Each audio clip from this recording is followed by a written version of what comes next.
You know, when you cast your vote inviting a person to represent your interests, the standards of conduct for that now elected official are instantly raised. What they do, who they associate with, are now a direct reflection of their ability to lead. For District 6 Alderman Tony Thomas, the accusations of misconduct have dogged him through most of his tenure on City Council. Now, just 2 months into his fourth term, those accusations and the accusers are surfacing once again in greater numbers than ever before. If there was ever a time for the alderman to step forward and address these allegations, it's now. But I want to warn you, the results of my 3-month investigation are about to reveal things that are inappropriate for younger ears. 1, 2, 4, 3. By most standards, 6th District Alderman Tony Thomas has been a very good representative to the voters who have kept him in office since 1999.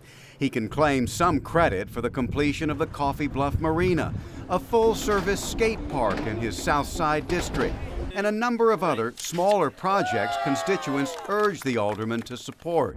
But he must also take ownership for these hundreds of photographs and videos, many that he has posted to his own Facebook page over the years, perpetuating the image of a politician known for bar hopping, heavy drinking, and the companionship of dozens of teen boys, many not old enough to drive. For more than a decade and a half, he has shown up at local bars and restaurants surrounded by these young men, again posting the pictures to prove it.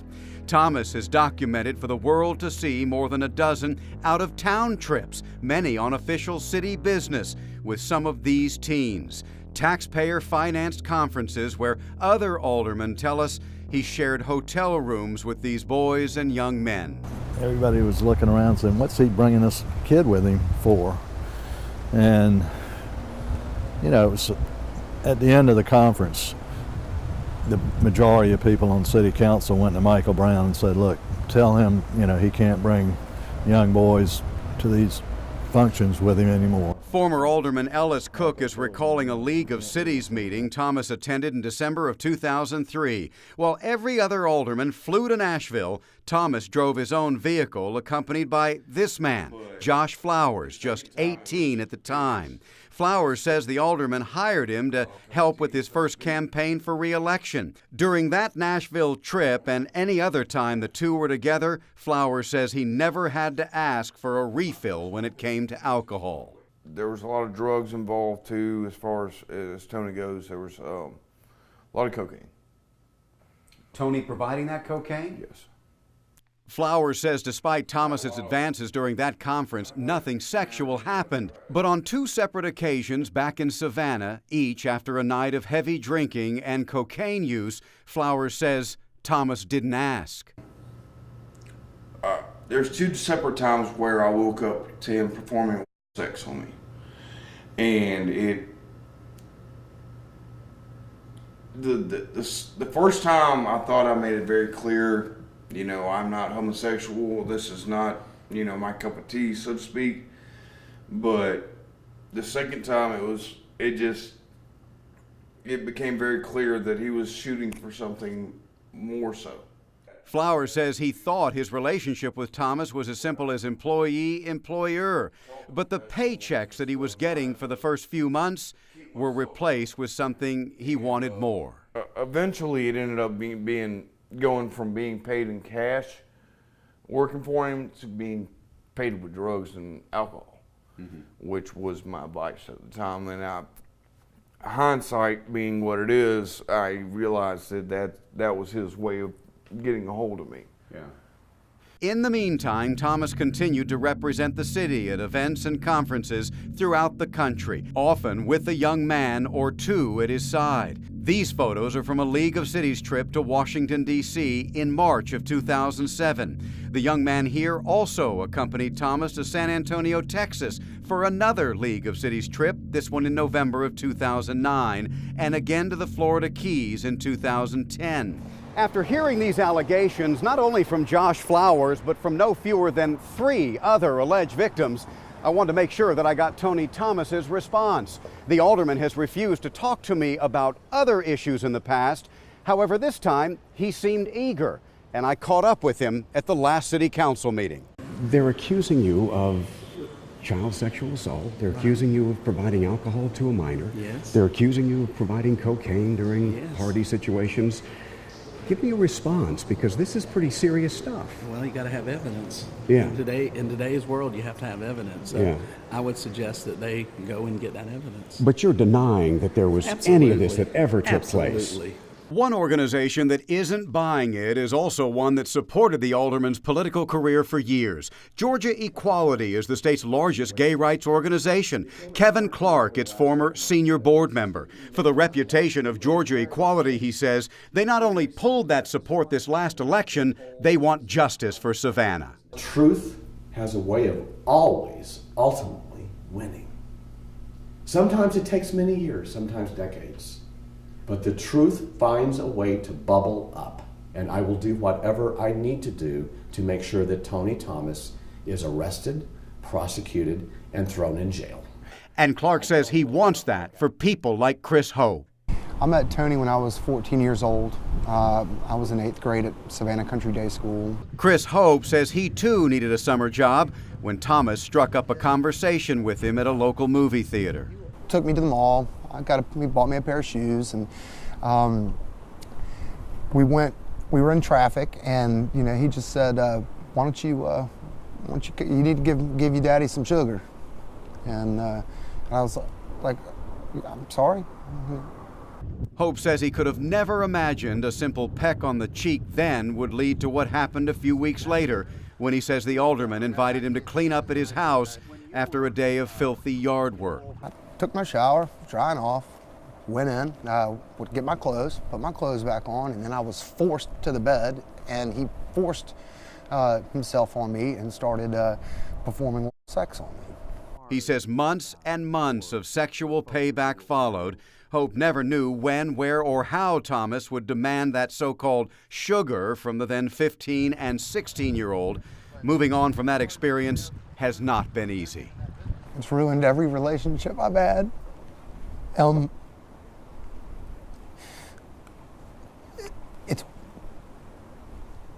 It drives you nuts. What drives you nuts, Chris? Is it the fact that you participated despite the fact you were emotionally unprepared to reject it? Well, at that time, you don't know how to handle it, but then every day, you're shamed, all right? You don't want to tell anybody. If you do tell somebody, they'll probably kill them. Right. Once again, for years, you could find dozens of pictures of Hope and other teens splattered across the alderman's Facebook page. Hope is the one behind the camera when this video was shot of what he says was an inebriated alderman, once again surrounded by several young men. But behind the scenes, his alleged victims, targets of pleasure, will tell you they were suffering then and still suffer to this day. It'll mess you up. It'll mess you up, man. Do you fear at all repercussions legally from Alderman Thomas for making these kinds of statements about him? Bring it on. Every victim, every former city official and employee, every source I spoke to for this investigation said exactly the same thing when I asked if they feared retaliation from Alderman Thomas for finally speaking out. And that reaction was, bring it on. Through multiple sources close to the Chatham County District Attorney's office, I have also discovered that investigators are gathering piles of documents, interviews, and alleged victim contacts for possible criminal case against the alderman, even traveling to other states to track down those alleged victims. And a local Savannah attorney also gathering information and interviewing as many alleged victims as are willing to come forward for a possible civil lawsuit against Tony Thomas. Live, local, now.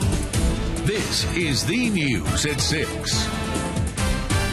And good evening, everyone. Last week, of course, we brought you a 3-month investigation taking a closer look at dozens of criminal allegations against 6th District Alderman Tony Thomas. Well, a lot has happened since that story first aired. The alderman found out the GBI has launched its own investigation.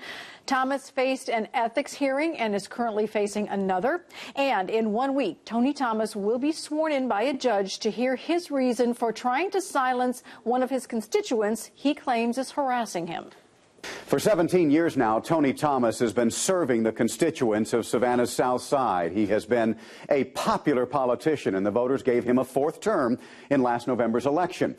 What those same voters and nearly anyone else who has lived in Savannah for any length of time will likely tell you is that Thomas lives an eccentric life. For years, his Facebook page has been filled with the photographs of the aldermen at local bars, city functions, and even out-of-town official city conferences in the company of different teen boys. What he sees in these boys has been the subject of countless rumors, and his refusal to offer even a simple defense against accusations of child sexual assault and providing drugs and alcohol to underage men may be the greatest mystery of all. Tonight, my investigation of Alderman Tony Thomas continues, and once again, I want to warn you, many of the things you're about to see and hear are inappropriate for the kids.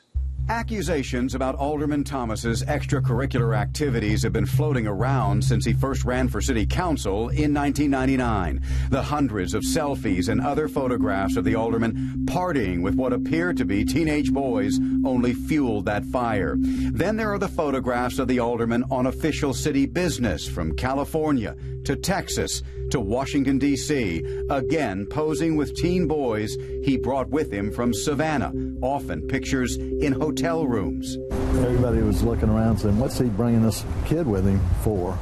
Former Alderman Ellis Cook remembers well a League of Cities trip when Thomas showed up with then 18-year-old Josh Flowers. The two shared a room at the Gaylord Opryland Resort. He says Thomas made advances, but nothing sexual occurred. It was later, Flowers says, he woke up not once but twice to the alderman sexually assaulting him.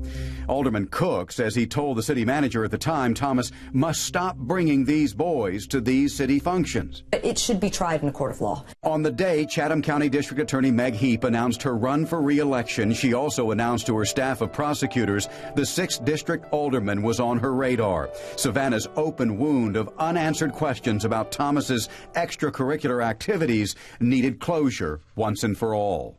In this matter, people contacted me, we scheduled an interview, I spoke with them, and then I referred it on, or it was referred to the Georgia Bureau of Investigation.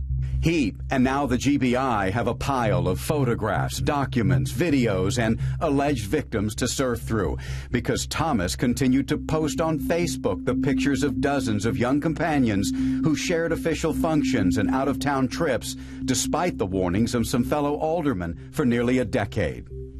Many of these pictures and the relationships that may have developed with these young men have been over for years, his alleged victims grown and long gone, and past any statute of limitations for criminal prosecution. Since my initial investigation aired about the accusations against Alderman Tony Thomas, I've been contacted by 2 of those now long gone young men, both of them defending Thomas, saying that he's really doing nothing and never has done anything except try and help otherwise troubled young boys. They also say that anyone who's accusing him of these things and our investigation are really doing nothing except turning Savannah against an otherwise good man. That's the dumbest thing I've ever heard. Joey Foley, now 23, says he met Tony Thomas when he was 16 years old. Walking down the street on Congress, he approached me. At the time, I know it sounds stupid, I wanted a haircut and my hair looked crazy. He walked up to me and he literally said, the thing he said to me was, "You need a haircut." He goes, "Take my number." He goes, "I'll pay for your haircut tomorrow." Foley says Thomas got him that trim and much more. And he went and took me, bought me a bunch of clothes, took me, got my hair cut, took me to get a massage. That same night, took me to Ruth's Chris. I got super wasted. I got like really wasted. Apparently, like I was told this, I don't remember any of this. Got to Ruth's Chris and woke up in Tony's bed. Remember, Foley says he was just 16 at the time, and for the next 2 years, the then homeless teen says he got what he needed and Thomas got what he wanted. Payment in kind, so to speak, for him buying you clothing, buying you food, providing you cocaine or alcohol, a bed or a couch to sleep on, was sex. Yes. Yes. Was that a frequent thing when he provided you with... Yes, it was always you had to do what he wanted you to do. We asked the alderman at the last city council meeting about those accusations, including the drug use. This is what he had to say. I stand firm that I haven't done anything like this. I've never done any kind of drugs in my life. Anytime I wanted drugs, he would, I don't know where he would get them, but he would get them and he would give them to me. Now, when you talk about drugs, are we talking about cocaine? Yes. Are we talking about the two of you doing cocaine together? Yeah. This wasn't just him giving you drugs? No. He would do it with me. Joey's father, Chris, sat in on this interview, hearing a lot of this for the first time. He, like so many in Savannah, is still trying to understand how so many people could level these kinds of accusations without a peep from law enforcement, fellow aldermen, or the public. If this was a teacher and like 16, 17-year-old male or female said, this teacher did this to me, that teacher would have been immediately suspended and investigated there, right there on the spot. So what gives an alderman or a public servant continue on down this path and nobody's ever done anything? I hated it. I hated it. You're not gay? No. No, I have a girlfriend at home. That's not my thing. Someone else who's ready to talk about the alderman is a woman who says Thomas called her one of his swans, sucked in by the free drinks and free meals. She knows now that at the time she was an unwitting accomplice. At that point, right, I knew I was being used. Now living out of state, this swan asked me to conceal her identity. She says her role, though, with Thomas was to attract new targets. It was later on that I knew what I was being used for. And that was what? To allure guys. I think that he liked to hang out with me and my mutual friend because we were beautiful and we could, you know, attract men.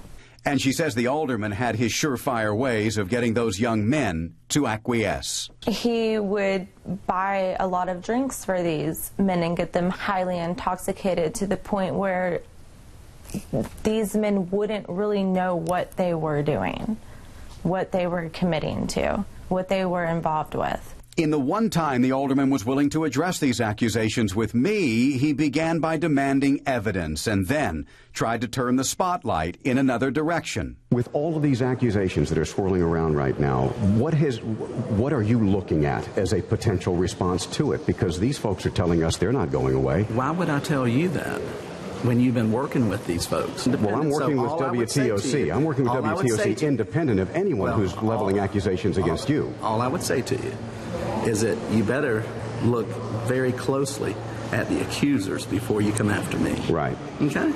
I may be the last thing Tony Thomas has to worry about now. The GBI has been asked to investigate it, track down every lead, interview every witness, see what evidence is out there. Yes, for the second time in 3 years, Chatham County District Attorney Meg Heap is turning to the state to see if there is a case worth making against the alderman. And in those previous cases, nothing was brought back to this office to pursue. That's What's correct. different this time?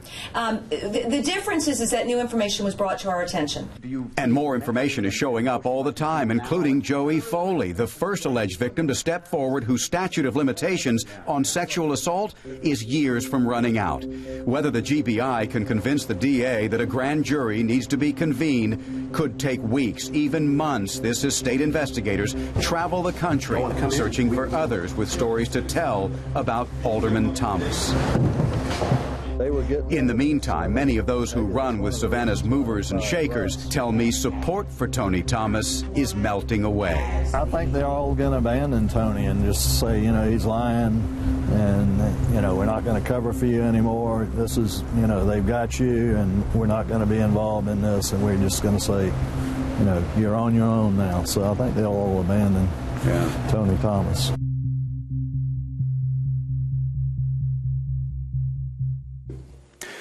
As I mentioned in my first report on the accusations against the alderman, the GBI is not alone in its investigation of his alleged illegal activities. I have also spoken to a local attorney here in Savannah who tells me that he is actively building a civil case against Tony Thomas, collecting documentation, targeting no fewer than 6 alleged victims, and attending things like yesterday's ethics hearing against the alderman. And finally, rest assured, every development related to this story I will continue to follow for you. We also have continuing coverage on the civil grand jury looking into 6th District Alderman Tony Thomas. Those 18 jurors wrapped up testimony from witnesses and submitted their report to the district attorney. Bottom line here, the case will not be sent to a criminal grand jury, despite the majority believing the alderman regularly engaged in illegal and predatory behavior.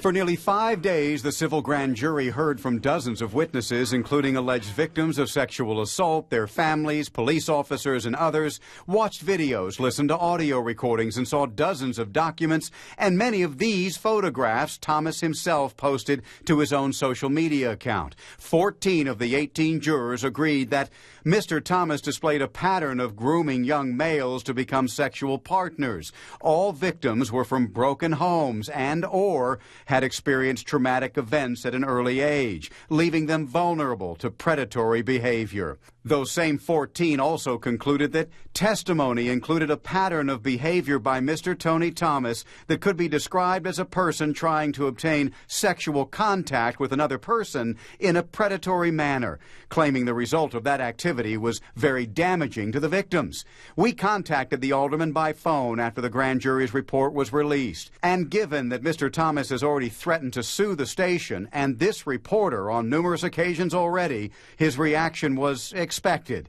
Before hanging up on us, he said, "I'm not talking to you guys. My lawyers will do all the talking to your station. Do not call me back or I will consider that a harassing phone call." In fact, 4 of the jurors had a very different reaction to the testimony they heard, saying, "I think that John Perry, David Clue, and the other 3 witnesses were out to get Tony Thomas." In the end, it was time that tipped the scale for this grand jury. Those alleged victims who have been willing to come forward did so after the statute of limitations had already run out.